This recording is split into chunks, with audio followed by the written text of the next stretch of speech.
साथियों राम राम प्रणाम।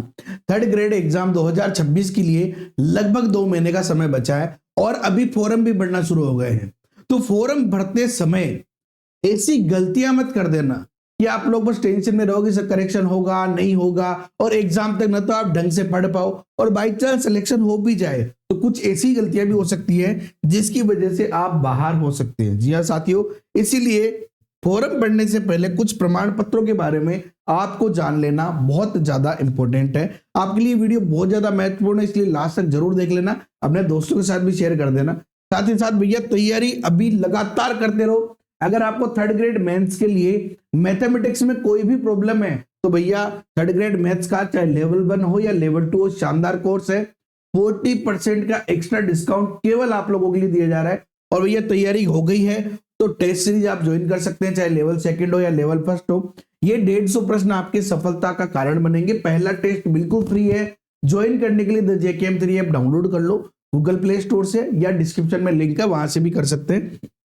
चलिए सबसे पहली बात देखो, अगर आपका वन टाइम रजिस्ट्रेशन यानी OTR हो रखा है तब तो अपन OTE पे बात करेंगे। लेकिन अगर सबसे पहले बात करते हैं कि जिनका वन टाइम रजिस्ट्रेशन नहीं हो रखा है, भैया एक चीज विशेष ध्यान रखना, चाहे आपका रजिस्ट्रेशन हो रखा है या नहीं हो रखा है, आपकी जो कंप्लीट डिटेल है OTR में या फोरम के अंदर वो 10th सर्टिफिकेट के आधार पे होनी चाहिए।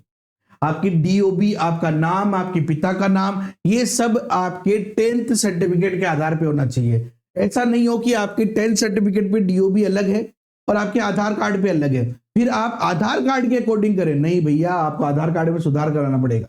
आपका मेन मोटिव क्या है कि भैया 10th सर्टिफिकेट ही वैलिड है और उसके आधार पे सारी चीजें आपकी होनी चाहिए। अगर सारी चीजें इसके आधार पे है तो भैया वन टाइम रजिस्ट्रेशन कर लो।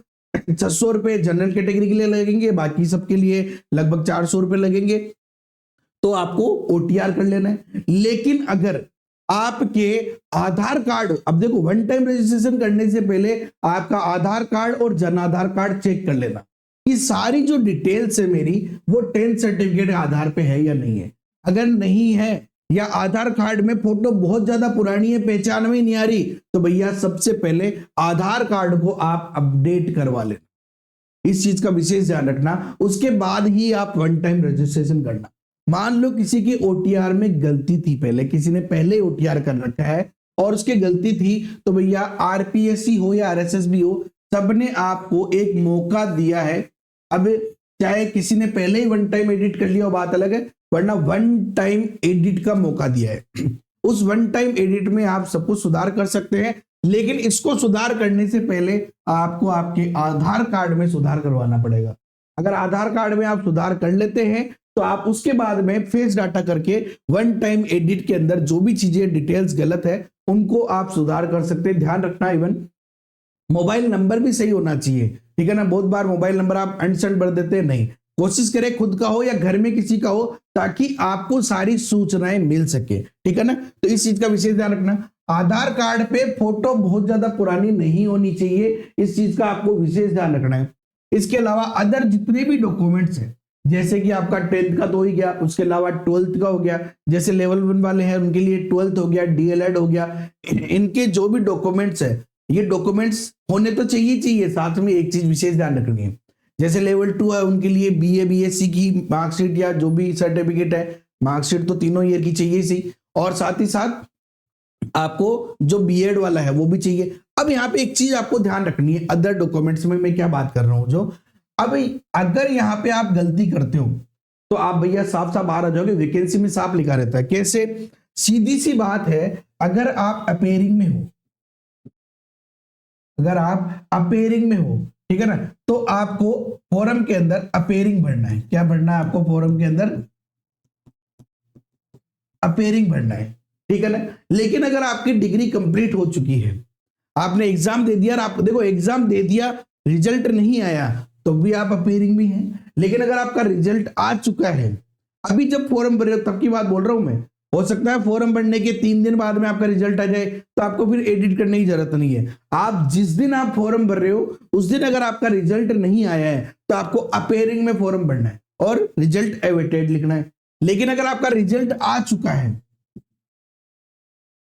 अगर आपका रिजल्ट आ चुका है तो भैया आपको फिर वहां पे पास परसेंटेज जो भी आप सिलेक्ट करते हो वो आपको करना है और उसके अंदर आपके परसेंटेज बढ़ने हैं और पास किया तो जो भी ग्रेडिंग है जो भी आपका है वो आपको भरना है। अगर रिजल्ट आ चुका है, किसी का रिजल्ट आ चुका है और वो अगर अपेयरिंग में भरता है तो भैया ये सरासर गलत है, तथ्य छुपाने वाली बात है, इस चीज का ध्यान रखना, ठीक है ना। तो इस चीज का विशेष ध्यान रखना है। अगर आज आप फॉर्म भर रहे हो, आपका रिजल्ट आज नहीं आया है, आपने फॉर्म भर दिया है, शाम को रिजल्ट आया है, तो भी कोई प्रॉब्लम वाली बात नहीं है। आपके फॉर्म भरने के बाद चाहे 2 मिनट बाद रिजल्ट आ जाए उससे फर्क नहीं पड़ रहा है, लेकिन आपके रिजल्ट आ चुका तो आपको भरना ही है फिर, ठीक है ना। इसके अलावा जितने भी सारे डॉक्यूमेंट्स आपके अदर जो भी एजुकेशन क्वालिफिकेशन वाले डॉक्यूमेंट्स हैं वो सारे आपको साथ में रखने हैं, क्योंकि बाद में इसकी जांच की जाएगी और अगर आप वैलिड नहीं होते तो डीबार भी किए जा सकते हैं। तो ऐसा मत करना कि आप लोग है ही नहीं, मान लो किसी ने 12th करके डीएलएड करके वो लेवल 2 का फॉर्म भर रहा है, तो ऐसा ना करें, इस चीज का विशेष ध्यान रखें।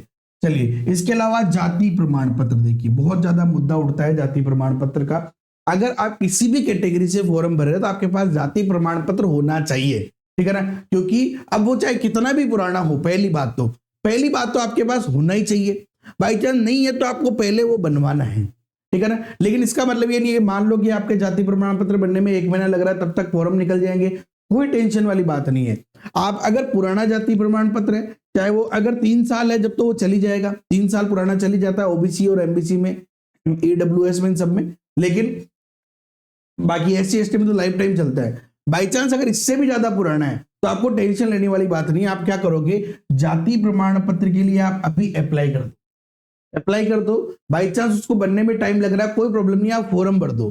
क्या होगा, जब आपका सिलेक्शन हो जाएगा तब आपका पुराना जाति प्रमाण पत्र और नया जाति प्रमाण पत्र दोनों लगा देना और उनके बीच में जो गैप है उस गैप के लिए सर्टिफिकेट लग जाएगा, यानी कि एफिडेविट लग जाएगा कि मैंने जब फॉर्म भरा था उस समय भी मैं इसी कैटेगरी में था और अभी भी मैं इसी कैटेगरी में हूं, ठीक है ना। तो वो गैप सर्टिफिकेट आपका लग जाएगा। लेकिन जाति प्रमाण पत्र के लिए अप्लाई आप अभी कर देना, ऐसा नहीं होना चाहिए सिलेक्शन होगा जब अप्लाई करेंगे, नहीं, अभी अप्लाई कर देना, इस चीज को ध्यान रखना, ठीक है ना।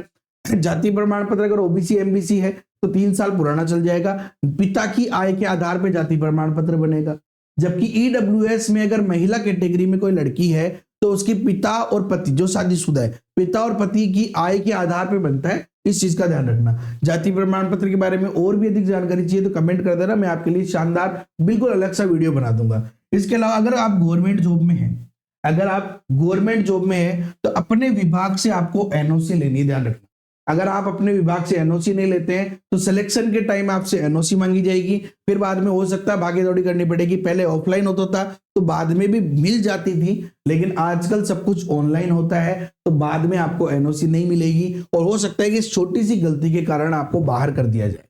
इसके अलावा आप चाहे विकलांग है, तलाकशुदा है या विधवा कोटे में है तो भैया आपके पास सर्टिफिकेट होना चाहिए। फॉर्म भरने की डेट से पहले का आपके पास विकलांग सर्टिफिकेट होना चाहिए, बिल्कुल वैलिड होना चाहिए, फर्जी मत बना लेना, क्योंकि नौकरी लगने के 10 साल बाद में भी आपको हटाया जा सकता है। तो बिल्कुल जो वैलिड है उनके पास ये होना चाहिए। तलाकशुदा है तो आपके पास डिग्री होनी चाहिए, विधवा है तो आपके पास डिग्री होनी चाहिए, ठीक है ना। इसके अलावा रीट 2025 या 2022 का आपके पास सर्टिफिकेट होना चाहिए, जिसके अंदर आपके जो मिनिमम परसेंटेज है 60%, 55%, 50%, जो भी क्राइटेरिया सबको आपको पता है वो आपके होने चाहिए और उसका सर्टिफिकेट आपके पास होना चाहिए। उसके बाद आप फॉर्म फिलिंग करें, इस चीज का ध्यान रखना। फॉर्म फिलिंग करते समय विशेष ध्यान रखें, घर पे फॉर्म अगर आपसे भरने में आए तो ही भरे, वरना ई मित्र वाले के पास जाए 150 रुपए वो लेगा, कोई प्रॉब्लम नहीं है, नौकरी लग जाएगा तो सब वसूल हो जाएगा, ठीक है ना। उसके पास जाके भरवाए, साथ ही साथ उसको बोले कि भैया फॉर्म भरने के बाद पूरा फॉर्म मुझे एक एक लाइन चेक करवाना, चाहे कितनी भीड़ हो, मुझे फर्क नहीं पड़ रहा, मेरा फॉर्म ढंग से भरना चाहिए, ठीक है ना। उसके बाद में भैया फॉर्म भरने के बाद आपके पास एप्लीकेशन नंबर आ जाने चाहिए। अगर एप्लीकेशन नंबर आ जाते हैं तो आपका फॉर्म भर चुका है, नहीं आते इसका मतलब आपका फॉर्म भरा नहीं गया है, ठीक है ना। तो फॉर्म फिलिंग में आपको ये विशेष ध्यान रखना है कि आपके पास एप्लीकेशन नंबर आ जाए, उसके बाद आप उसको प्रिंट करवा लेना और कोई टेंशन वाली बात नहीं है। साथ ही साथ जब एग्जाम होगा तो 1 महीने पहले की आपको फोटो वहां चाहिए होगी, तो वो फोटो भी आप कोशिश कर लेना कि एग्जाम के जब आपके आता है ना, जब क्या प्रवेश पत्र आता है उसी समय खिंचवा लेना, कोई टेंशन वाली बात नहीं है। ओके साथियों, तो ये सारी चीजें आपको ध्यान में रखनी है। बाकी अगर आपको कोई भी प्रॉब्लम हो तो आप the JKM theory Telegram group join कर लो। शानदार जो भी अपडेट होती है वो सारी अपन डालते रहते हैं। बाकी कमेंट करो, जितनी भी प्रॉब्लम है वो सारी की सारी आपके लिए हम कंप्लीट जो है सॉल्यूशन उसका देने का प्रयास करेंगे। ओके साथियों, वीडियो लाइक तो आपको करना ही है, देखो छोटा भाई हूँ आपका। शेयर जरूर कर दो ताकि जिन लोगों को भी प्रॉब्लम है सबके पास ये वीडियो जाए। बहुत सारी इंपॉर्टेंट इन्फॉर्मेशन है। और चैनल को सब्सक्राइब तो आपने कर ही लिया होगा, लाल कलर का बटन काला कर दिया होगा, लेकिन देखो आपको क्या करना है, सबसे मेन चीज बेल आइकन पे क्लिक कर लेना ताकि मेरी वीडियो जब भी आए सबसे पहले आपको पता चल जाए। ओके, जय हिंद, जय भारत, वंदे मातरम।